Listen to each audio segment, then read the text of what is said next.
Oi, pessoal. Então, agora a gente vai apresentar a segunda parte da explicação sobre alterações cromossômicas numéricas. Então, como eu falei na parte anterior, né, nós temos dois tipos de alterações cromossômicas numéricas. Uma delas envolve as euploidias, que foi explicado na primeira parte, e agora a gente vai ver alterações que não são múltiplas do complemento haploide, como é o caso das euploidias. Então, envolve 4 tipos, né? Aneuploidia, disploidia, agmatoploidia e cromossomos B. Então, a gente vai ver essas alterações. Então, a aneuploidia, a mais conhecida, né? Etiologicamente, significa não euploide, ou seja, que difere do número básico e dos seus múltiplos. Então, tem uma espécie, por exemplo, com 2N igual a 12, essa espécie, se ela tiver um cromossomo a mais ou a menos, ou mais de um cromossomo, aqui dois exemplos, né? Aumentou um cromossomo, ficou com 13, aumentou 2, ficou com 14. Então, essa alteração, né? Nessa alteração, o cariótipo ganha ou perde um ou mais cromossomos. Então, os números diploides deixam de ser múltiplos do número básico haploide original. O principal mecanismo por trás disso é a não disjunção na meiose. Isso gera gametas com número irregular de cromossomos, que leva ao aparecimento do indivíduo com essa alteração. Então, o que é não disjunção? Então, aqui eu estou mostrando uma situação normal, onde eu tenho, na divisão, usando como exemplo o par sexual, XY, mas pode ser qualquer cromossomo, qualquer par. Então, eu tenho aqui um indivíduo que no macho, né, o X e o Y, eles parearam na meiose, né? Então, na primeira meiose, eles vão segregar, né, os dois cromossomos, cada um com 2 cromátides. Então, vai para um lado o X, para o outro lado o Y, né? Na segunda meiose, né, tanto o X quanto o Y vai segregar uma cromátide para cada polo, né? Então, com isso, vai formar um gameta X, né? E um gameta Y, né? No caso, aí no final da meiose, a gente vai ter 4 gametas, né? Depois que diferencia os espermatozoides. Então, na hora de fertilizar, ele vai se unir com o cromossomo X, né? Esse gameta que levou o X, né? No óvulo, e dá origem ao zigoto XX, né? E uma mulher normal, 46XX. No macho, né? O Y vai fecundar um óvulo X, vai dar origem ao indivíduo XY, e um homem, né? Normal, 46XY. Mas quando ocorre a não disjunção? Então, essa é a situação normal. E a não disjunção? Digamos que na hora do X e do Y segregarem, eles não segregaram, eles foram juntos para o mesmo polo. Então, ficou aqui um espermatócito secundário XY e o outro sem cromossomo sexual. Aí, na segunda divisão da meiose, tanto o X como o Y, o que acontece é só que eles vão separar as cromátides. Então, eles continuam, né, com essa situação, com os 2 cromossomos no gameta, quando deveria ter um só. E no outro vai ficar sem nenhum cromossomo sexual. Então, esse espermatozoide, ele vai fecundar um óvulo e vai dar origem ao indivíduo 47XXY, então a pessoa com síndrome de Klinefelter. Já esse aqui, que não enviou nenhum cromossomo sexual, vai dar origem a uma menina, né, com síndrome de Turner. Então, aqui mostrando uma outra situação, que é quando na meiose ocorreu tudo certinho, né? Se vocês olharem, está tudo igual a esse exemplo normal aqui. Só que na hora das mitoses pós-meióticas, lembram que eu falei na aula de meiose, que depois que a meiose termina, ainda tem mitoses, né? Que vão levar, né, até que a diferenciação, né, de cada um dos gametas ocorra. Então, nessas mitoses, pode acontecer uma não disjunção, e aí, nesse caso aqui, eu posso ter aqui uma pessoa que ela é um mosaico, parte das células são 45X, parte é 47 triplo X, né? E aqui a mesma coisa, né? Só que aqui 47XYY. Então, o mecanismo de origem, né? Eu volto a reforçar, é a não disjunção, principalmente na meiose, tá? A meiose é a que dá origem ao indivíduo inteiro, portador, né, dessa alteração, não o mosaico, né? Os gametas com número irregular de cromossomos, isso pode acontecer na meiose 1, por falhas na sinapse, quer dizer, os cromossomos não parearam corretamente, e por isso, como eles não parearam, eles podem ir para lados diferentes ou para o mesmo lado, né, na hora da segregação. Falha também na formação e terminalização dos quiasmas. Lembram que eu falei, né, quando no diplote e da diacinese, que os quiasmas terminalizam. Pode acontecer da formação ter ocorrido num ponto muito extremo e na hora que ele terminaliza, eles se soltam, ao invés de ficarem presos, né, ou seja pelas pontas ou por partes intermediárias. Então, quando isso acontece, é a mesma situação, eles podem ir para o mesmo lado ou para lados diferentes. E atraso anafásico ou cromátide retardatária. Isso é quando tem uma falha na ligação dos microtúbulos com o cinetócoro e, por conta disso, ele não segrega corretamente. Isso a gente chama de atraso anafásico ou cromátide retardatária na meiose 2, tá? Porque é só a cromátide, né? Então, o que é que acontece? O cromossomo ele se solta do cinetócoro, ele nem se liga, ele fica ali, e na hora da citocinese, ele pode ou não ser incorporado para uma das duas células filhas. Aparecimento de univalentes na metáfase 1, né? Então, é a principal consequência, né? Quer dizer, eles não estão pareados, e na anáfase 1, eles são segregados casualmente para um polo ou para o outro. Humanos normais têm 23 bivalentes, né? 22 bivalentes e 2 univalentes, por exemplo, que é essa situação aqui, ó. Se você deveria ter 23, mas você tem 22 bivalentes e 2 univalentes. Então, isso é uma coisa que, quando acontece, quer dizer, eles não parearam corretamente, né? Não fizeram sinapse, isso vai levar a monossomias e trissomias, né?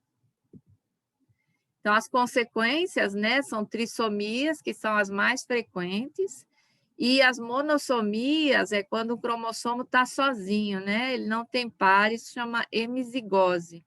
E essa ocorrência, esse tipo de aneuploidia é mais prejudicial do que a trissomia.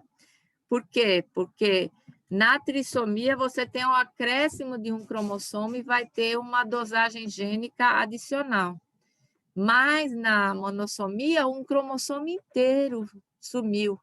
Então, pode ter genes que só se expressam no cromossomo do pai e só na mãe, por motivos de epigenética, de controle da expressão, e por causa disso, então, às vezes tem genes que não estão mais ali se expressando de forma alguma, isso em geral é mais prejudicial. E as nulissomias, quer dizer, a ausência dos 2 cromossomos do par, geralmente são inviáveis, né? Tem casos excepcionais em plantas, onde elas são poliploides, ou elas têm as mesmas regiões em cromossomos diferentes, que isso pode acontecer, mas em mamíferos, né, é inviável. E outros exemplos de tetrassomias e pentassomias são observados apenas nos cromossomos sexuais, como a gente já viu na aula de cromatina sexual. Então, aqui mostrando, né, o número de genes, essa coluna, né, e aqui o número do cromossomo, de 1 a 22 mais o XY. Observem que o número de genes, que é a coluna em rosinha, aqui em verde é o número de pares de bases, né? o número de genes é variável. Então, nós temos cromossomos que têm muitos genes e cromossomos que têm poucos, como no caso do Y, né? Ainda no Y, grande parte deles, né, está bloqueada, né, como a gente viu. Mas vejam que nos autossomos, as 3 síndromes que são mais frequentes, que as 3 trissomias que chegam a nascer, Patal, Edwards e Down, vou falar um pouco sobre elas, todas elas têm um número de genes mais baixo do que a maioria dos cromossomos, né? Alguns, como 19, tem um número de genes baixo, mas aparentemente aqui tem genes vitais que, se esse cromossomo aparecer em trissomia, ele vai tornar o indivíduo inviável, ou ele nem chega a nascer, né? Então, isso provoca, né, um dano que ele não pode, não se desenvolve, né, o embrião. E quanto aos sexuais, né, são eles que podem ter tanto trissomias como monossomias, tetrassomias e pentassomias, como a gente viu. Aqui mostrando um quadro onde o que é que eles fizeram? É uma estatística que foi feita de aneuploidias humanas em indivíduos que chegam a nascer, né, nativivos, quer dizer, eles nascem ainda com vida, né, incluindo trissomias completas ou parciais. Eu vou falar primeiro das completas, depois eu vou explicar o que é aneuploidia parcial. Então, monossomia completa, que chegou a nascer, segundo a literatura, né, tem o 8, o 9, o 21, né, o X e o Y. Esses indivíduos, além do X e do Y, né, que chegam a nascer, o Y, a monossomia, ela é inviável, porque o indivíduo não vai ter o X, né? Mas o 21, o 9 e o 8, o indivíduo chega a nascer, mas ele sobrevive muito pouco tempo, ou ele morre logo em seguida, né? Já a trissomia completa também existe do 8, do 9, o 13, o 14, o 18, o 21, o 22, o X e o Y. Então, vejam que são poucos indivíduos com trissomia completa, poucos cromossomos que chegam a nascer. A maioria é abortado durante o desenvolvimento. E o que é a monossomia e a trissomia parcial? Isso tem a ver com a próxima aula, que é a aula de alteração estrutural, mas eu vou explicar agora. Então, aqui está mostrando, no caso aqui desse par 18, o que a gente chama de trissomia parcial. Então, eu tenho aqui o cromossomo normal, o 18, né? Aqui o esquema dele com as bandas, né? E aqui, essa região aqui é a região que duplicou nesse cromossomo. Então, quando o cromossomo tem uma duplicação, o que acontece? Você vai ter as duas regiões normais, né? Nesse cromossomo não duplicado, nesse cromossomo duplicado e mais uma adicional, né? Então, você vai ter 3 vezes o mesmo bloco de genes. Isso a gente chama de trissomia parcial. E a monossomia parcial, né?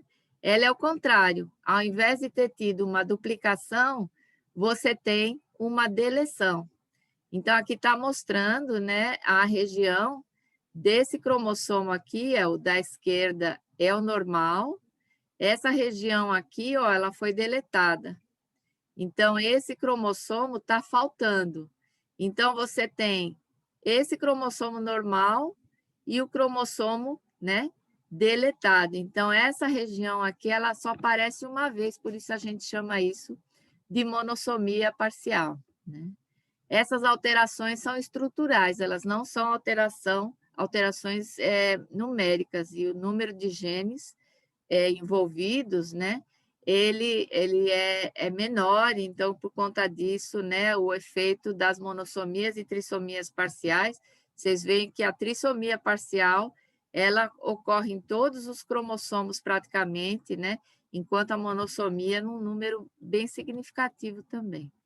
Então, só ilustrando, né, as principais aneuploidias de humano, né? Uma delas é a síndrome de Down, onde o indivíduo tem um cromossomo a mais, então 2N igual a 47, esse cromossomo a mais é do par 21.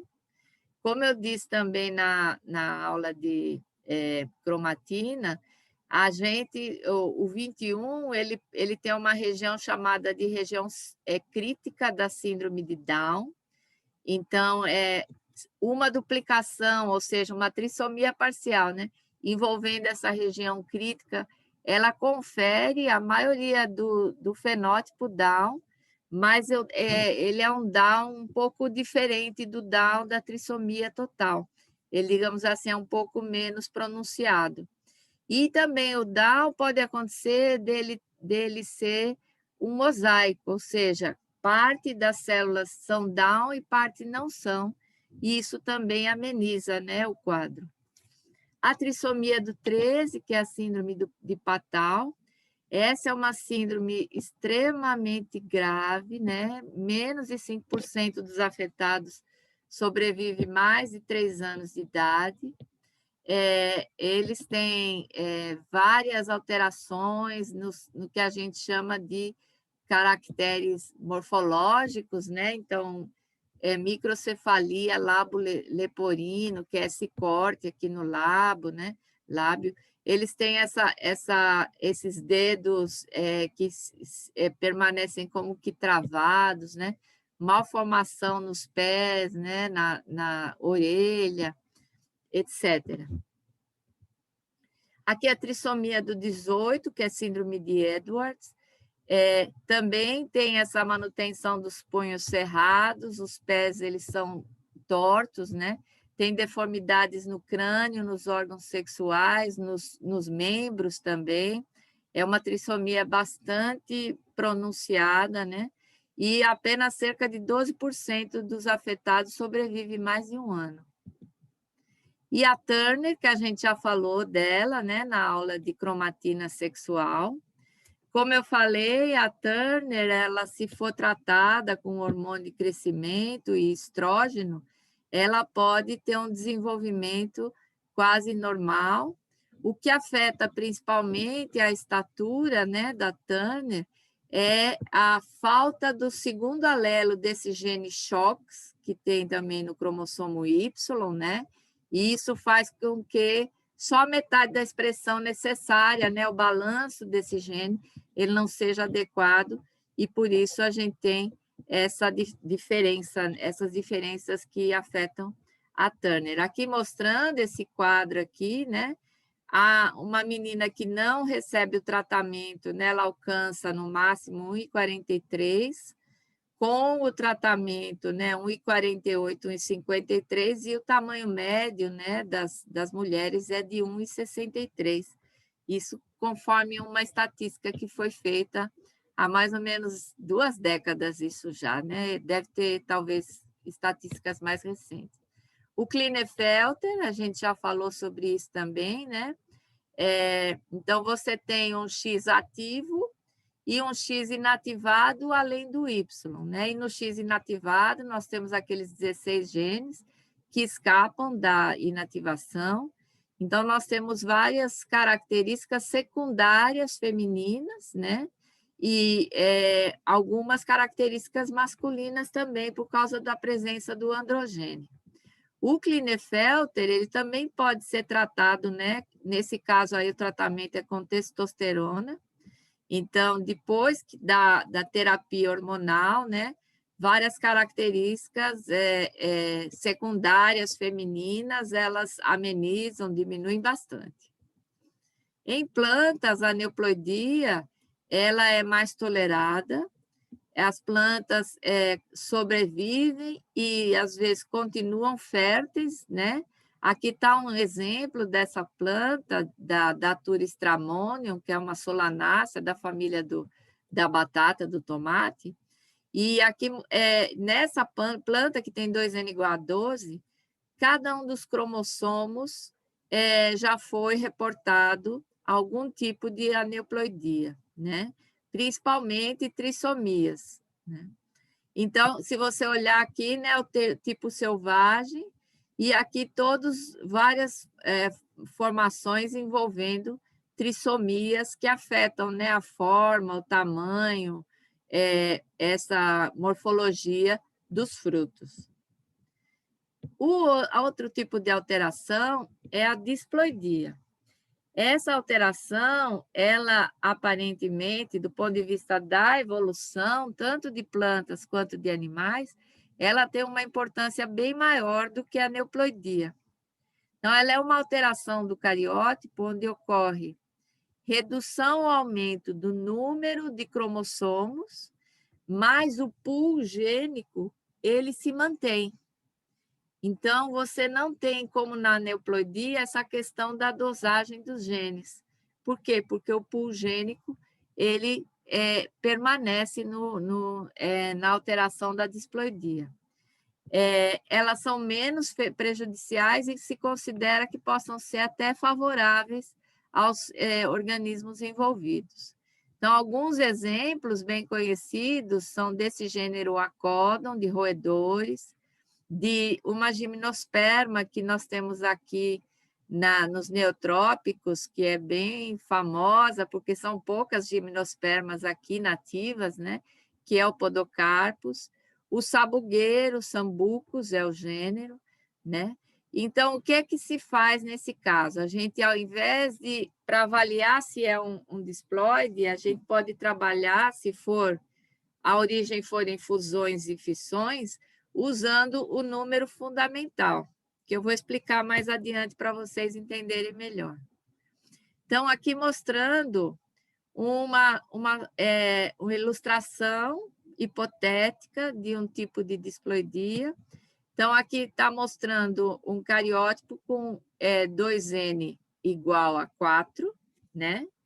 E se você contar aqui o número de braços, né?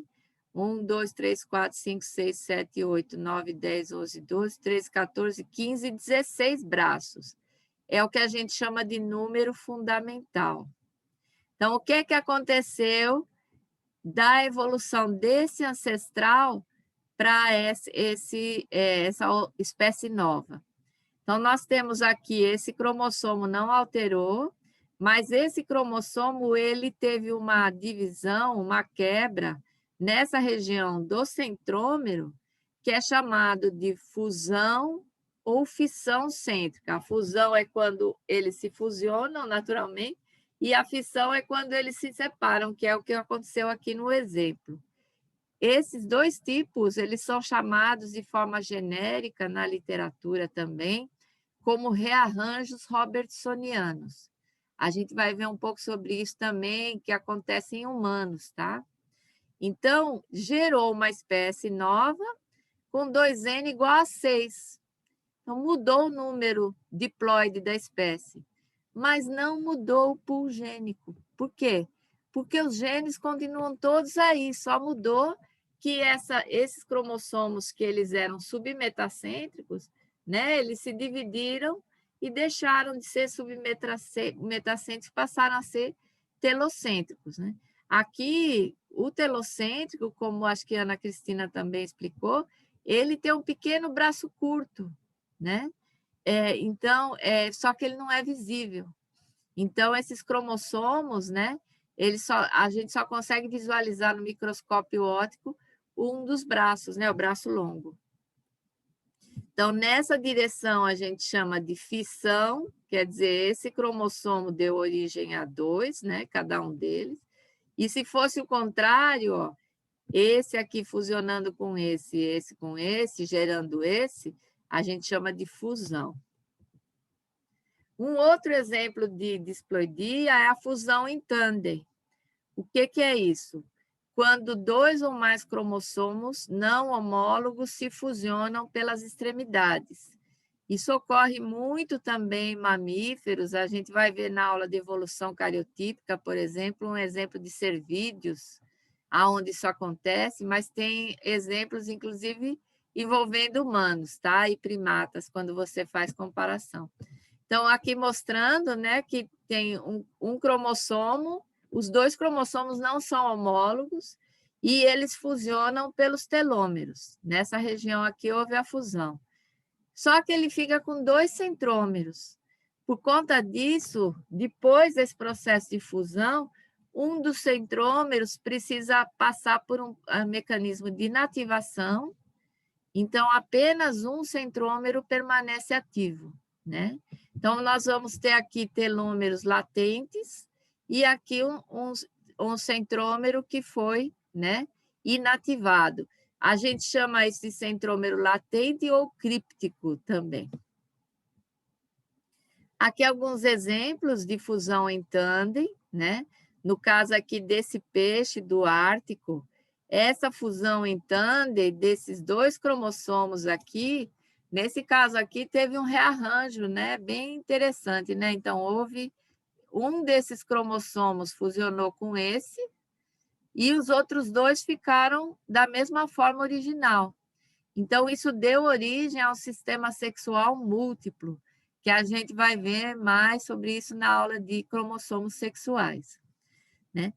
Há também outros tipos de rearranjo que não envolvem só fusão em tândem e a rearranjo robertsoniano, mas pode envolver também translocações, né? Então, vamos supor que esse cromossomo aqui, que fusionou aqui, ele poderia ter perdido parte do centrômero, né? Ou parte do telômero e se encaixado aqui dentro desse outro cromossomo. Então, essas translocações, desde que não haja perda ou ganho de genes, ela é considerada disploidia. Aqui, considerando humanos e primatas, como eu falei antes, a gente vai ver também mais na aula de evolução cariotípica. Então, nós temos aqui, esse cromossomo é humano, e esses cromossomos todos aqui, eles são de primatas. Então, se você olhar, são 3 tipos de primatas: chimpanzé, orangotango e bonobo. Todos eles, o nosso cromossomo 2, cromossomo humano 2, ele está separado em 2 cromossomos diferentes. E quando você compara essas sequências, né, identifica que o sítio de fusão foi aqui, e o centrômero, né, inativado ou críptico se localiza aqui. Outro tipo de alteração é a agmatoploidia. A agmatoploidia ela é considerada um tipo especial de disploidia. Por que especial? Porque afeta só espécies que têm cromossomos holocêntricos. O que são cromossomos holocêntricos? Então, rapidamente explicando, né, vocês já viram, são cromossomos que eles têm cinetócoro ao longo de toda a cromátide ou cinetócoro difuso, ou seja, pontos de cinetócoro espalhados ao longo da cromátide. Aqui mostrando um exemplo de fotomicroscopia, né, eletrônica, onde a gente enxerga o cinetócoro praticamente ao longo desse cromossomo todo. Aqui a forma como eles migram, né? Aqui o monocêntrico, o nosso cromossomo tradicional, que é monocêntrico, e os holocêntricos, eles migram assim em paralelo. Então, esse cromossomo aqui, se tiver uma quebra aqui, esse pedaço não segrega na anáfase, né? Nem da mitose, nem da meiose. Por conta disso, né? O fato desse cromossomo ser holocêntrico, qualquer ponto onde tiver uma quebra, vai fazer com que ele continue segregando normalmente. Então, por conta disso, há nesses organismos uma tolerância maior a essas quebras, né? E então a gente observa, né, uma variação grande no número cromossômico. Eu estou mostrando aqui alguns exemplos, um deles é a ciperácea, do gênero Rhincóspora, conhecida pela gente aqui como tiririca ou carrapicho, porque a semente dela gruda na meia, na calça, quando a gente vai andar, né, fazer coletas. O número cromossômico varia de 2n igual a 4 até 56. Mas se considera que o pool gênico está mantido dentro dessa variação. Em lepidópteros, a gente consegue identificar alguns grupos onde varia de 7 até mais ou menos 220. Em escorpiões dessa espécie, Titius baianensis, nativo aqui do Brasil, entre 6 e 19 cromossomos, né? Essas alterações, né, elas não afetam o tamanho do genoma, ou, se afetarem, não afetam o pool gênico, né? Tem alguns exemplos bem interessantes, como esse verme aqui, o Pascaris ecorum, o Ascaris lubricoides também e outros, aonde esses cromossomos eles sofrem quebras e mudam de número ao longo do desenvolvimento do indivíduo, né? Mas na hora de formar os gametas, eles voltam a se fusionar num único cromossomo. Então, isso é uma coisa bem interessante, isso é uma área onde está havendo muitas pesquisas, inclusive aqui na UFPE, o grupo da professora Andréa Pedrosa. Cromossomos B, também chamados de extranumerários, supernumerários ou acessórios, eles são geralmente pequenos e podem ou não ser heterocromáticos, né? Então, aqui só mostrando o que é o cromossomo B. Então, nós não temos os nossos cariótipos, né, com 23 pares. Todos esses cromossomos são os cromossomos tradicionais. Então, a gente chama esses cromossomos de cromossomos A, né? Que é o comum, o tradicional. Cromossomos que aparecem e que não são duplicações ou cópias inteiras de nenhum desses cromossomos, que seriam aneuploidias, né? Cromossomos pequenos, que não têm forma definida, etc., a gente chama de cromossomo B, né? Por exemplo, o milho, ele tem 2N igual a 20, né? E ele pode ter de 1 a 34 cromossomos B. Então, a forma de representar isso na fórmula cariotípica é essa aqui que eu estou mostrando, né? Na meiose, o comportamento desses cromossomos é irregular, às vezes eles ficam como univalentes, às vezes eles pareiam com os cromossomos A. As migrações podem acontecer preferencialmente para um dos polos, mas nem sempre acontece. Também apresenta, às vezes, retardo anafásico, porque alguns não têm centrômero, né? E é possível, né, que esses cromossomos tenham uma importância evolutiva. Isso já foi mostrado também aqui no estado de Pernambuco, em estudos com gafanhotos, que o grupo da professora Vilma Loreto faz no nosso departamento, né? É interessante, no caso desses cromossomos B, que eles também podem estar associados a alterações que vão gerar tumores. Então, em mamíferos, frequentemente, esses cromossomos B, eles não estão no indivíduo todo, mas sim só nos tumores, né? Aqui, então, alguns exemplos de cromossomos B em roedores, né? Aqui e aqui a figura A e C são fotos de mitose, metáfase mitótica, então a gente consegue ver, né, onde está apontado por uma seta, aqui também. E aqui é a meiose, né? No diplóteno. A gente enxerga aqui, ó, que eles ficaram como univalentes, eles não parearam. Dentro dos cromossomos B, nós temos mini-cromossomos duplos, chamados de double minutes, né? E eles têm porque eles são duplas esferas, né? Muito pequenas, de 0,3 a 0,5 micrômetros, né? E variam em número dentro do cariótipo, né? Em geral, esses double minus, eles não têm heterocromatina, em geral, eles são eucromáticos, né? E a origem deles é amplificação, quer dizer, forma uma alça no cromossomo e essa alça passa a ser transcrita, né? E aí essa sequência, ela se solta, né, do cromossomo e permanece na linhagem celular. Esses double minutes, esse tipo de extranumerário de B, eles são também frequentes em células cancerosas, né? E podem se formar pelo estresse quando você cultiva linhagens celulares muito tempo in vitro, né? Tem uma linhagem bem conhecida, né? As células HeLa, que elas foram usadas muitos anos para fazer testes os mais diversos em biologia molecular e citologia, e essa linhagem ela foi originada de uma pessoa chamada Henrietta Lacks. Ela foi uma doadora voluntária de células cancerosas, né? No John Hopkins, é um hospital muito famoso nos Estados Unidos, e é interessante porque essa linhagem celular é imortal.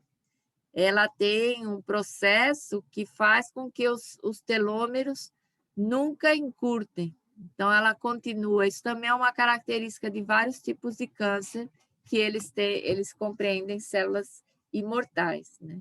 No caso dessas células, elas, inclusive, tem um livro a respeito, A Vida Imortal de Henrietta Lacks, porque elas se tornaram, digamos assim, uma fonte de renda para esse grupo, né, do Hospital John Hopkins, porque elas começaram a ser comercializadas e distribuídas pelo mundo todo, e se considerou mais tarde, quando se descobriu, que isso foi uma coisa terrivelmente antiética, porque nem ela nem a família nunca autorizaram isso e nunca souberam disso. Então, a família entrou na justiça, né? E o livro conta essa história.